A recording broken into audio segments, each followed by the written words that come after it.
Well guys, hope you enjoyed the video today.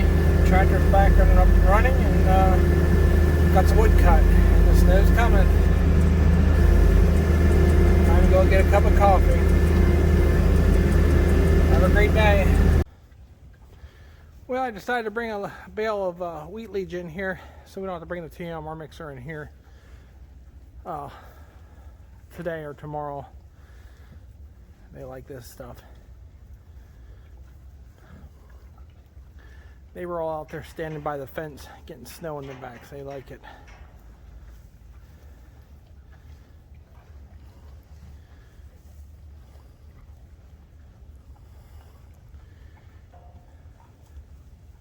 Out of breath. So you can see the snow's coming down good now. Hey, good morning guys. Quick update here to start out. It is Wednesday morning, right before the snowstorm. Looks like we can get anywhere from 6 inches to up to 20 inches. So it all depends. So I'm out here on the 7290R. Yesterday I thought it'd be a good day to take it for a little ride and fill it with fuel. We take it over to another farm and fill it up. The reason why we don't have fuel here is because we're moving. And I gotta get the fuel tanks cleaned up here and stuff like that. And I didn't want to have to move fuel. So that's why tanks are empty here. It seems like I have to explain a lot to other people, but just for the record. So it's full fuel. So I pulled over to the farm, and you could see in the other video there was oil leaking on the ground. And here the hose that goes to the steering pump had a crimping issue. The hydraulic hose was not crimped right, and that was from brand new. Well, as you can see, we have it tore apart pretty good. We had to take the air box off, the pipe that goes up to the turbo to get in there. Now, some of you might wonder, well, why didn't I do it myself? Well, first of all, this is not just your typical tractor. These are pretty much a pain to get it in there and work on it. The steering box is way back in there. We had to take off 4 hoses off. It was behind the steering box, which you won't be able to see in there very good because it's still pretty early this morning. But when I buy John Deere, I expect to have good service, and I expect to, when things go down, these guys will get up here and work on it, and that's what they did. Now somebody says it's going to cost me $2,000. Well, tractor's still under warranty. We use warranties, and anything where they're going to help cover cost, that's why we spend, you know, X amount of dollars per payments per tractors to have newer equipment. But just because it got cold or something, I'm not sure why, it started leaking at the hydraulic hose. I'll show you what a crimp looks like. This is a crimped hose here, so the oil was leaking from a poor crimp from factory. And not the hose broke, nothing rubbed through, and just caused a lot of oil mess and a little downtime. So we'll have it up and running here today. If not, they'll bring me another tractor. It's not a big deal. It's just the way it is with life. You know, you're gonna always have breakdowns. If this tractor is red, I had the same problem with the MX255. I mean, we had a hydraulic leak. I had back pressure. I had ice freezing the breather line, and it back pressured the motor, and it caused me a lot of headaches. So it doesn't matter what color they are, they always give you little issues.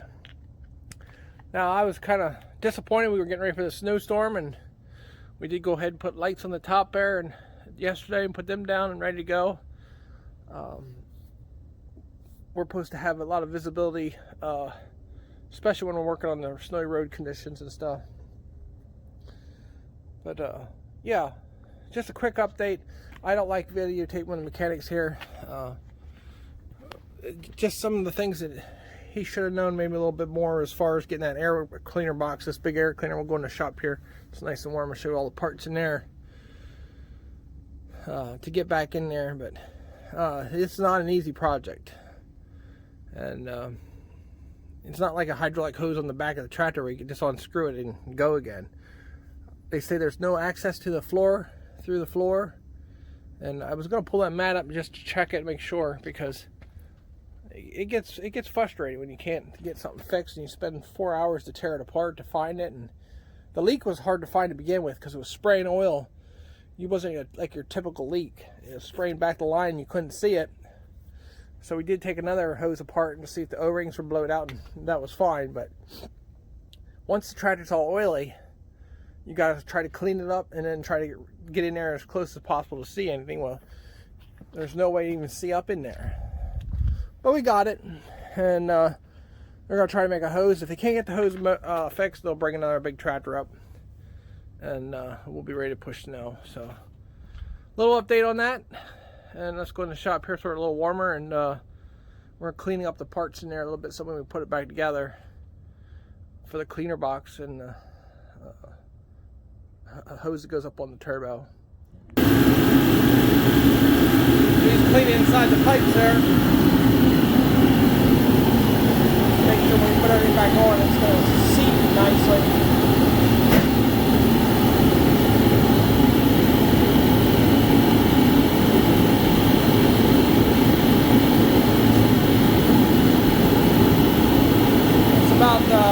About 65, 70 degrees in here right now. I think it's more like 80.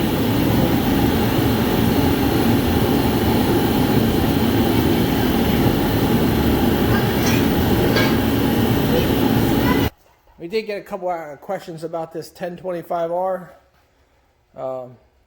Justin traded his Z mower off on it, I guess, Z-Track. So it only has probably about 8 hours on it, if that. It's a diesel, and he really likes it. It's 4-wheel drive, so we don't have much time on it here, but he thought it'd be a little nicer for the new farm. So the boys are cleaning the dust and stuff where it's going to be connected back to the tractor, and we'll keep them in here to keep the parts warm so when we put this thing back together, everything's nice and warm. Let's go back out here, and I do have the tractor plugged in. So I thought it'd be good to plug it in this morning before we got here. This does have the cold package start on it, but plug it in there, let it for an hour or two to get nice and warm, and hopefully they can get a hose made up. It's only about 1 foot long. So it's not a big hose or anything, and it just has special fittings on it. You can hear it warming the water up in the block. Alright, we're going to run and get breakfast here quick, and then get on the next project here before it snows. I'll give you an update as it gets back together here a little bit. Alright guys, we're up and running again. So it's 10:30. He was here at 8 o'clock, and we worked together to get it back together. And I just took it down the road for a quick drive, and everything looks good. We cleaned it up, and we're ready to rock and roll. We just got some snow flurries here, so it's going to be coming. Don't look like it's going to miss us. I did back the truck over here and shut the curtains in the barn, and the gooseneck, well, the new goosenecks hooked up that came back yesterday. So if we have to take the skid loader out on a job, trailer's clean and the truck will be all cleaned off.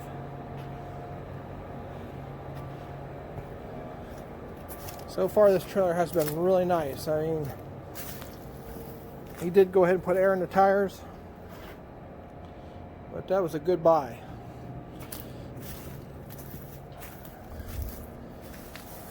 It looks nice.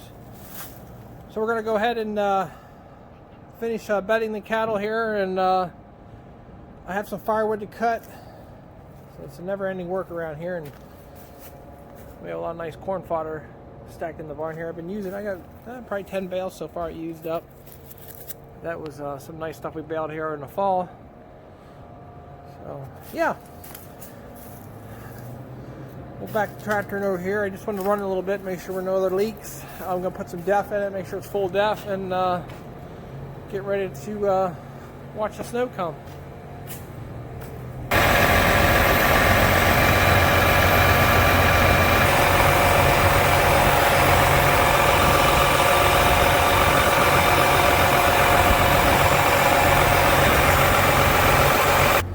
Alright, we're going to take it for one more ride down the road here.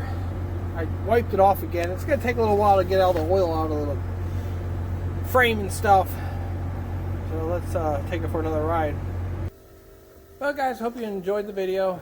You never know with equipment when it's going to let you sit or let you down, but you can't be afraid to have someone to help you or start fixing it yourself. But we got everything ready to go, and you can hear the snow coming down on the building roof now.